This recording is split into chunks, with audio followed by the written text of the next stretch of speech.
एक समय की बात है। एक गांव में गौतम बुद्ध का बहुत बड़ा आश्रम था। वहां पर एक प्रसिद्ध बौद्ध गुरु रहते थे। वहां पर उनका एक शिष्य था जो कि बहुत बोलने वाला था। वह हर समय इधर-उधर की बातें करता था। जब वह दान लेने के लिए जाता था तो हर घर से एक नई कहानी लेकर आता था और आश्रम के दूसरे शिष्यों को सुनता था। वो हर समय एक शिष्य की दूसरे शिष्य से बुराई और चुगली करता रहता था और दूसरों के सामने अच्छा बनने का प्रयास करता रहता था। खुद के मुंह से ही खुद की तारीफ करता रहता था और हमेशा ही खुद को गुरु के सामने सबसे बुद्धिमान और उत्तम साबित करने का प्रयास करता रहता था। वह खुद को सभी शिष्यों से अलग और श्रेष्ठ मानता था। उसका कहना था कि मैं एक अमीर घर का बालक हूँ। अगर मैं चाहता तो एक आरामदायक और सुविधाओं से भरा जीवन जी सकता था, लेकिन मैं वह सब छोड़कर यहाँ आया क्योंकि मुझे सत्य की खोज करनी है, खुद को जानना है, जीवन को जानना है, इसीलिए मेरा त्याग तुम सबसे बड़ा है। एक दिन गुरु ने आश्रम के सभी शिष्यों को बुलाकर कहा, आप सभी को अगले 1 महीने के लिए कोई संकल्प लेना है। इससे आपकी संकल्प शक्ति मजबूत होगी और आप में आत्मशक्ति का संचार होगा। आप सभी अपने समर्थ के अनुसार कोई भी संकल्प ले सकते हैं और यदि 1 महीने से पूर्व किसी का भी संकल्प टूट जाएगा तो वह अपनी दिनचर्या में वापस आ जाएगा। सभी शिष्यों ने अपनी शक्ति के अनुसार छोटे बड़े संकल्प लिए और गुरु को अपने अपने संकल्प के बारे में बोलकर वहां से चले गए। लेकिन वह शिष्य जो खुद को सबसे अलग और बड़ा दिखाना चाहता था, वह सीधे गुरु की कुटिया में पहुंच गया और बोला, मैं कोई छोटा मोटा संकल्प नहीं लेना चाहता बल्कि खुद की ही जैसे एक बड़ा और महान संकल्प लेना चाहता हूँ। कृपया आप ही बताएं मुझे क्या संकल्प लेना चाहिए। उसकी यह बात सुनकर गुरु मुस्कुराए और बोले, क्या तुम मेरे द्वारा दिए गए संकल्प को पूरा कर पाओगे? क्या तुम्हारे लिए उसे पूरा करना संभव होगा? शायद नहीं। वह तुम्हारे लिए संभव नहीं है। तुम उसे पूरा नहीं कर पाओगे, इसीलिए तुम खुद ही कोई संकल्प ढूंढो। शिष्य ने कहा, नहीं गुरुदेव, आप जो भी संकल्प मुझे देंगे मैं उसे पूरा करूंगा। गुरु ने कहा, ठीक है, तो तुम अगले 1 महीने तक चुप रहो, मुंह से एक शब्द भी नहीं निकलो, यही तुम्हारा संकल्प है। शिष्य ने कहा, गुरुदेव, यह भी कोई संकल्प है? यह तो बहुत ही आसान है। 1 महीने तक चुप ही रहना है। आप कोई बड़ा संकल्प दीजिए जो मेरी योग्यता के लायक हो, जिसे पूरा करने में मुझे समस्या हो। गुरु ने कहा, पहले तुम यही संकल्प को तो पूरा करके दिखाओ। शिष्य ने गुरु की बात मान ली और वह इस समय चुप हो गया और पलटकर कुटिया से बाहर चला गया। पहले उसे चुप रहना बहुत आसान लग रहा था। उसने एक दिन तो जैसे तैसे चुप रहकर काट लिया, लेकिन दूसरे दिन से उसके मन में ना बोलने का बोझ बढ़ने लगा। तीसरे दिन उसे भारीपन महसूस होने लगा और चौथे दिन उसके अंदर एक अजीब सी बेचैनी होने लगी, क्योंकि आसपास आश्रम के सभी शिष्य एक दूसरे से बातें कर रहे थे। यह देख वह पूरा दिन उदास रहा। इसी तरीके से कुछ दिन और बीते और वह शिष्य बीमार पड़ गया। उसका सर फटा जा रहा था। उसका खाने पीने तक का मन नहीं कर रहा था, वह सिर्फ बोलना चाहता था। वह गुरु के पास गया और उनके सामने बैठकर लिखकर उन्हें बताया, गुरुदेव, मैं बोलना चाहता हूँ। मुझे सांस नहीं आ रही, मेरा दम घुटा जा रहा है, मैं अंदर ही अंदर पागल हुआ जा रहा हूँ। मैं क्या करूँ, संकल्प तोड़ दूँ क्या? यह पढ़कर गुरु मुस्कुराए और बोले, संकल्प तोड़ने के लिए ही होते हैं, लेकिन जो अपने संकल्प को पूरा कर लेता है वही अपनी आंतरिक शक्ति को बढ़ाता है, और जो अपनी आंतरिक शक्ति को बढ़ाता है वह समाज की कल्याण करता है। संकल्प का लेना भी तुम्हारे हाथ में था और इसे तोड़ना भी तुम्हारे ही हाथ में है। तुम्हारे बहुत से भाई अपने संकल्प को तोड़कर अपनी पुरानी दिनचर्या पर वापस आ चुके हैं। अगर तुमसे नहीं हो पा रहा तो तुम भी संकल्प तोड़कर अपनी पुरानी दिनचर्या पर वापस जा सकते हो। लेकिन याद रहे, अगर आज तुम इस छोटे से संकल्प को नहीं संभाल पा रहे तो तुम अपनी बाकी की पूरी जिंदगी को कैसे संभाल सकोगे? बाकी फैसला पूरी तरह से तुम्हारे हाथों में है। गुरु की यह बात उस शिष्य के दिल में चोट कर गई।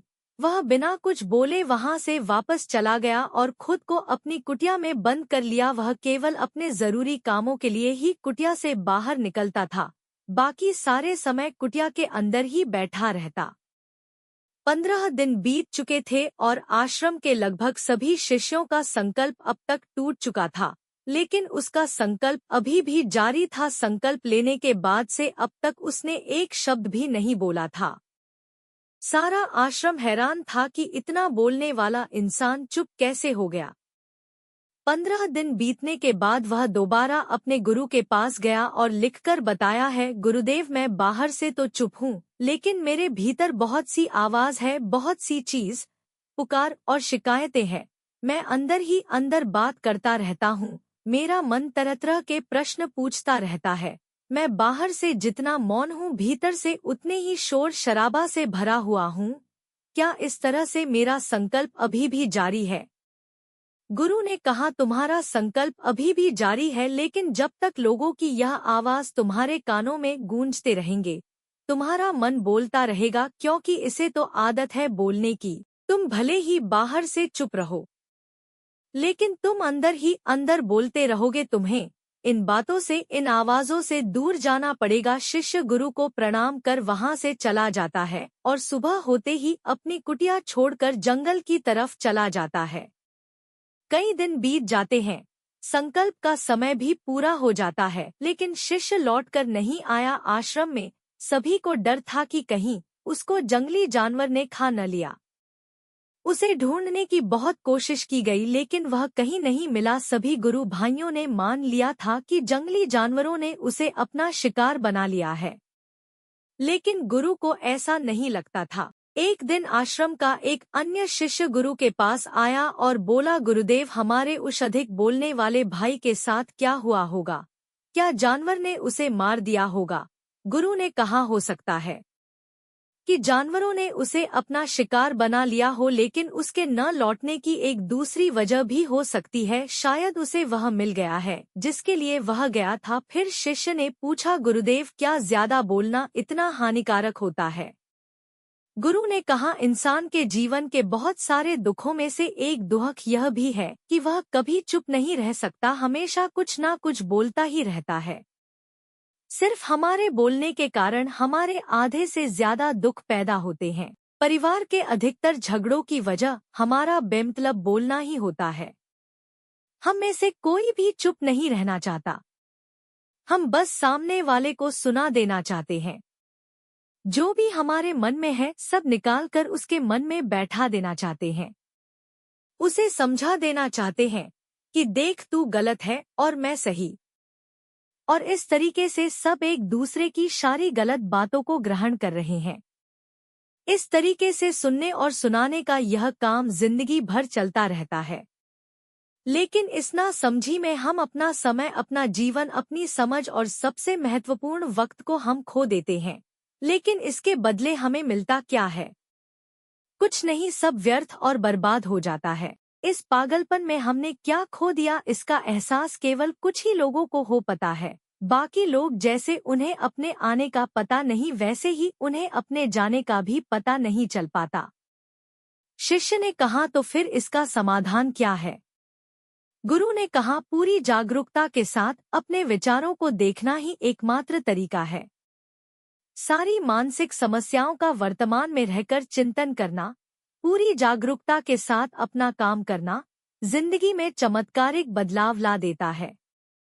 उसके बाद वह शिष्य गुरु से अपने प्रश्नों का उत्तर प्राप्त कर उनको प्रणाम करके वहां से चला गया। उस शिष्य को आश्रम छोड़कर गए हुए 3 महीने हो चुका था, लेकिन उसकी कोई खबर न थी। तब तो सभी गुरु भाइयों ने भी उसके वापस लौटने की उम्मीद छोड़ दी थी, लेकिन एक दिन वह आश्रम लौट आता है। उसे देखकर सभी के आश्चर्य और खुशी का ठिकाना न रहा, लेकिन अब वह वैसा नहीं था जैसा गया था। वह बिल्कुल बदल चुका था। वह कुछ और ही बनकर वापस आया था। उसके अंदर एक गजब का बदलाव महसूस किया जाता था। उसके चेहरे पर एक गजब का ठहराव और आंखों में बनी शांति थी।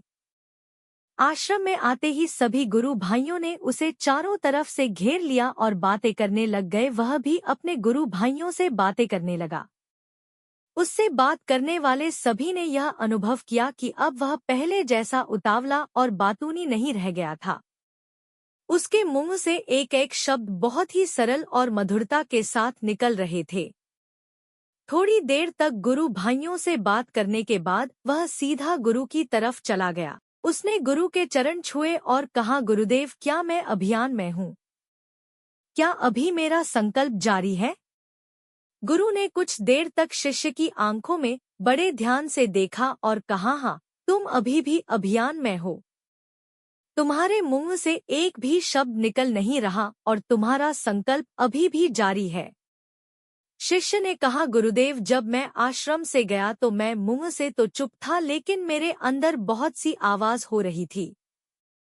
मन में बहुत से प्रश्न थे और वह बंद नहीं हो रहे थे।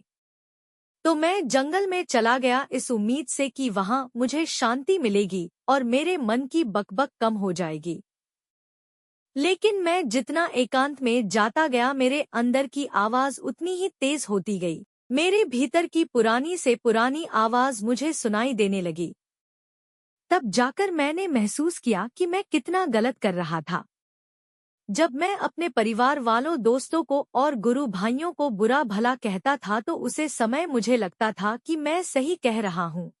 जब मैं गुरु भाइयों की एक दूसरे से चुगली करता था और उनका मजाक बनाता था, तब भी मुझे यही लगता था कि मैं उनसे बेहतर हूँ और मैं सही कर रहा हूँ। लेकिन उस दिन मैंने पहली बार महसूस किया कि मैं कितना गलत बोलता था। काफी दिनों तक यह सारे शोर और शिकायतें मेरे अंदर चलती रही। लेकिन धीरे धीरे करके एक दिन यह सारी आवाज मेरे अंदर से समाप्त हो गई। अब मैं भीतर से भी मौन हो गया। उसी घने जंगल में कोई बोलने वाला था नहीं और भीतर कोई आवाज बची ही नहीं थी। और मैं उसी दिन पहली बार मौन का सही अर्थ समझा। मेरे चारों तरफ बहुत शांति थी। हालांकि अभी भी कुछ आवाज आ रही थी जो पहले भी आती थी, लेकिन मैं उन्हें सुन नहीं पाता था। पर अब वह सभी आवाज जो मुझे स्पष्ट रूप से सुनाई दे रही थी, वो थी हवा के चलने की आवाज, चिड़ियों के चहकने की आवाज और पानी के बहाने की आवाज। यह सभी आवाज ही मैंने पहली बार पूरे होशपूर्वक सुनी। अपने चारों तरफ इतनी शांति मैंने पहले कभी महसूस नहीं की थी। तो इस शांति को भंग करने के लिए मैंने पहली बार अपने मुंह से कोई शब्द निकला। मैं चिल्लाया है, ईश्वर, यह कैसी शांति है? सभी कुछ इतना शांत क्यों है? ऐसा क्या हो गया? लेकिन मेरे चिल्लाने के बाद भी शांति भंग नहीं हुई। सब कुछ पहले जितना ही शांत था, बाहर भी और भीतर भी उतना शांत रहा। हे गुरुदेव, मैं अपने गुरु भाइयों से बात की, मैं आपसे बात की, मैं बोल रहा हूँ, मैं चल रहा हूँ, मैं सब कुछ देख रहा हूँ, लेकिन मैं अपने भीतर एकदम एकांत और मौन में हूँ। जब मैं खुद में भी शोर करना चाहता हूँ, तब भी एकांत में ही होता हूँ। अब सब दिखाई पड़ने लगा है, सब सुनाई पड़ने लगा है। गुरु ने कहा, जब तक हम बाहर की तरफ बोलते रहेंगे भीतर अशांति ही रहेंगे, लेकिन जिस दिन हम भीतर की तरफ मुड़ जाएंगे तब हमारे मुंह से कुछ भी निकलेगा, हम शांति रहेंगे। दुनिया में जितनी भी बुराइयां हैं, ज्यादातर हमारे बोलने से ही उत्पन्न होती है, क्योंकि हम चुप रहना नहीं चाहते। हम जितनी जरूरत है उससे कहीं ज्यादा बोलते हैं।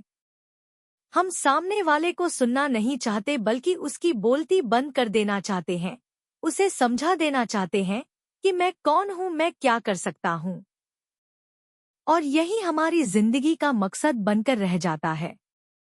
हमारी सारी ऊर्जा व्यर्थ के बोलने में बर्बाद होती रहती है। ऐसे ही समझ में लोगों का जीवन दुखों से भर जाता है, जो हमेशा एक दूसरे से शिकायत में लगे रहते हैं, कभी एक दूसरे को सुनना नहीं चाहते, समझना नहीं चाहते हैं। और चुप रहना तो उन्होंने कभी सीखा ही नहीं, क्योंकि चुप रहना उन्हें छोटा महसूस करवाता है। दुनिया की सभी लड़ाइयाँ का कारण हमारा बोलना ही है। इसलिए हमें सिर्फ उतना ही बोलना चाहिए जितना जरूरी हो। क्योंकि व्यर्थ का बोलना ऊर्जा को नष्ट करना है। और यह बोलना ही हमें कभी अपने भीतर की ओर लौटने नहीं देता है, क्योंकि यह हमें बाहर की ओर खींच कर रखता है, और बाहर है ही क्या इस संसार के अलावा। लेकिन अगर अपने भीतर के संसार की ओर मोड़ना है तो इस मुंह को बंद ही रखना चाहिए। इसीलिए जितने भी बुद्ध हुए, आत्मज्ञानी हुए, वह सभी एकांत की ओर भागे ताकि उन्हें ज्यादा ना बोलना पड़े, ज्यादा सुना ना पड़े। वह एकांत में रहे और शांत रहे, इसीलिए आसानी से भीतर की यात्रा कर पाए। लेकिन अगर कोई चाहे तो इस संसार में रहकर भी एकांत में रह सकता है, शांत रह सकता है, लेकिन इसके लिए उन्हें अपनी ऊर्जा बचाने होगी, जिसे वह अब तक अपने व्यर्थ के शब्दों में बर्बाद कर रहे थे। इस कहानी की सीख यही है कि व्यर्थ का बोलना ऊर्जा को नष्ट करना है, और यह बोलना ही हमें कभी अपने भीतर की ओर लौटने नहीं देता, क्योंकि यह हमें बाहर की ओर झुकाए रखता है। और जिन्हें भीतर की यात्रा करनी है उन्हें अपने मुंह को बंद ही रखना चाहिए। चुप रहने में अद्भुत शक्ति है। यदि हम सही समय पर सही शब्दों का प्रयोग करें तो हम अपने जीवन को सकारात्मक दिशा में बदल सकते हैं। मौन रहकर हम अपनी आत्मा की गहराई में जा सकते हैं और भीतर से शांति का अनुभव कर सकते हैं। इससे हम अपने विचारों और भावनाओं को साफ करके अपने जीवन को सकारात्मक बना सकते हैं। हमें चुप रहने की कला सीखनी चाहिए ताकि हम अपने शब्दों का सही प्रयोग करके अपना और दूसरों का जीवन बेहतर बना सकें।